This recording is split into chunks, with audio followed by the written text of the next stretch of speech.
ஒரு முதியவர் தானிய கிடங்குல வேலை பார்த்துட்டு இருக்காரு. அவர் கையில் பார்த்தோம்னா அவங்க அப்பா நினைவாக ஒரு பழமையான ஒரு கை கடிகாரத்தை கட்டியிருக்காரு. அப்படி வேலை பார்த்துட்டு இருக்கும்போது அவரை அறியாமல் அந்த கை கடிகாரம் அந்த தானியங்களுக்குள்ளே விழுந்துருது. அந்த தானியங்களில் பார்த்தோம்னா அந்த கை கடிகாரத்தை தேடி கண்டுபிடிக்கிறது அந்த முதியவர்னால முடியாத ஒரு காரியமாக இருக்குது. அதனால் இளைஞர்கள் நிறைய பேர்த்த கூப்பிட்றாரு. இந்த மாதிரி என்னுடைய கை கடிகாரம் காணாம போயிடுச்சு, நீங்கள் யார் தேடி கண்டுபிடிச்சி கொடுக்குறீங்களோ அவங்களுக்கு நான் ஒரு பரிசு கொடுப்பேன் அப்படின்னு சொல்கிறார். நிறைய இளைஞர்கள் உள்ளே போகிறாங்க, மூட்டைகள்லாம் எடுத்து தேடி பார்க்குறாங்க. யாருனாலையும் கண்டுபிடிக்க முடியல.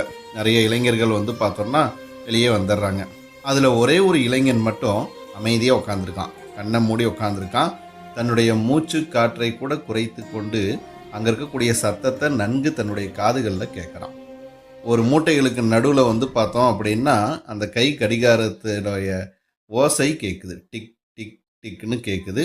அதை பார்த்து அந்த இளைஞன் போய் அந்த கை கடிகாரத்தை சரியாக கண்டறிஞ்சு வெளியே இட்டு வந்து அந்த முதியவர்கிட்ட கொடுக்குறான். முதியவர் ஏற்கனவே சொன்ன மாதிரி ஒரு பரிசு பொருளை அந்த இளைஞனுக்கு கொடுக்குறான். ஆம், ஆரவாரம் செய்யாமல் அமைதியாக இருந்தோம் அப்படின்னா எந்த சிக்கல் வந்தாலும் சரியான தீர்வு நமக்கு கிடைக்கும்.